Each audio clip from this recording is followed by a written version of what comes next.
Hey, this is Antonio. Welcome back to my channel. We're going to have some fighting words. Before we go any further, I need for you to like this video and also subscribe to my channel. So, I want to talk about Errol Spence. I feel like the world has not forgotten about, but definitely, it's the world of boxing.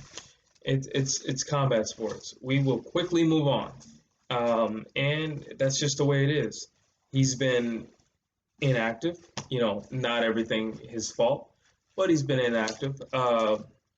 You know, of course, everything that happened globally. I'm not going to get into that. Then you get the car accident. Okay, you come back, and then the eye problem. So Manny Pacquiao ends up fighting Ugas. He loses. Manny Pacquiao goes off and he runs and says, "You know what? I'm going to run for president." And where does that leave Errol Spence? Well, Ugas is having a time of his life in Miami. Um, Manny Pacquiao is going to make history because he's going to be, 8-time world champion boxer who turns into a president of a country. And something else happened in the interim while Errol Spence was gone. The rise of Jaron Ennis. I'm like, the guy everybody saw coming and nobody wanted any problems with. And nobody wants him to say their name. And guess what name he called? He called Errol Spence. Um, yeah, Jaron Ennis is a problem for anybody. I hate when people are like, "Oh, he's not ready for him." Jaron Ennis is ready for everybody. He has that mindset. He trains like a dog. Like he's ready. Believe me, he's ready. The skills that he possesses, the power he possesses, the foot he has great footwork, he has great head movement, he has great punch selection, he has great cardio.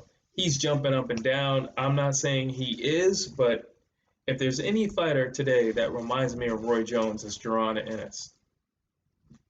I mean, he's a complete package right now. I haven't really seen him get it cracked, like a solid crack. Let me say it like this.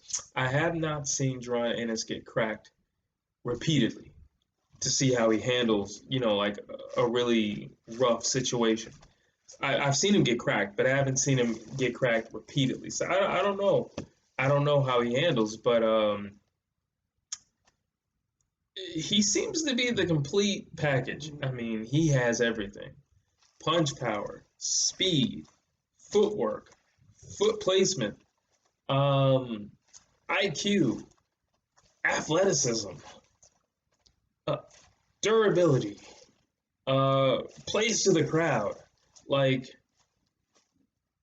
confidence through the roof. I mean, he's got everything.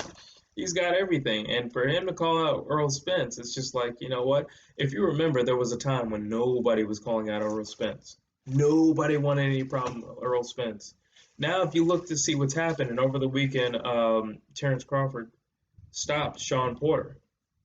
And I know some people argue, well, Sean Porter's dad stopped the fight. You say whatever you want, but the reality was, if Sean Porter would have got back in the mix, Terrence Crawford is going to put him back down. Terrence Crawford was in his groove from round 3, so you can say whatever you want. Terrence Crawford was about to turn it up a notch. Like either way, Sean Porter was getting out of there. The only thing that Kenny Porter did in that fight was make it so that Sean Porter could walk out that ring, but he was going to go out of there. So, and you have Terrence Crawford saying, "I don't need Spence. Look what I've done. I've been unified champ. I moved up and I'm still champ and I'm still beating people up. And I beat up the guy that you had your toughest test with." Can't argue with that. You can't argue with that. You can't argue with that. Like look what Terrence Crawford did with Kell Brook. And that was a very hard and grueling fight for Earl Spence. Look what Terrence Crawford did to Sean Porter, and that was a very hard and grueling fight for Earl Spence. And quite frankly, if it weren't for that knockdown that Earl Spence had on Sean Porter, uh, in my personal opinion, he would have lost that fight. And it just looks like, like everyone is moving on. I mean, Keith Thurman is not even talking about Errol Spence anymore. I think people forget Errol Spence has belts, and nobody's talking about him. Nobody's like mentioning his name.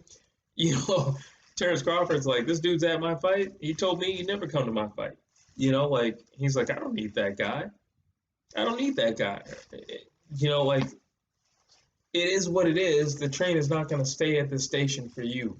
You know, and now because Terrence Crawford is talking about moving on, I don't know if Ugas is even thinking about you.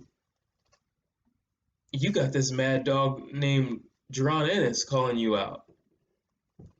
You know, like, what are you gonna do? You know, like, what are you gonna do? You got Danny Garcia moving up to 154. I don't believe he's gonna be very successful there, but nonetheless, he's moving up. What are you gonna do? What are you gonna do? You know, like, I don't know. I think Errol Spence is in a very, very, very tight situation. I think when he comes back, it's very important that he makes a strong, strong statement. I don't think he will have the leisure of having an easy comeback fight either, just because of who's left for him to fight. Sean Porter announced his retirement. Danny Garcia has moved up to 154. Keith Thurman, I don't know what Keith Thurman is doing, and to be honest with you, it's not even worth talking about Keith Thurman because nobody knows what this man is doing. So it's just whatever. And you got Jaron Ennis. Okay, well, he's there. You know, you also have Virgil Ortiz. But do you want to fight Virgil Ortiz? You don't want to fight Virgil Ortiz either. I wouldn't want to fight Virgil Ortiz. So it's just like, I, whoever Spence, whoever his comeback fight is against, it's not going to be fun. And I don't feel like the public are going to accept anything less than like a top 3 guy. Like, no, this guy had better either have a belt or he better be a real threat to your title. But you are not about to get any easy fights coming back because there's nobody else to fight. There's nobody else in that upper that's the top 5 of the welterweight division. There's nobody else to fight. You know, like who are you gonna fight? I know you have like guys like Conor Benn calling you out, but if you fight Conor Benn, they're gonna be like, no, you did not. You know what I'm saying? So like you can't get away with that. And then you can't get away with it because you know Jaron Ennis is like, well, I believe I'm his mandatory with this strap, so you might as well fight me.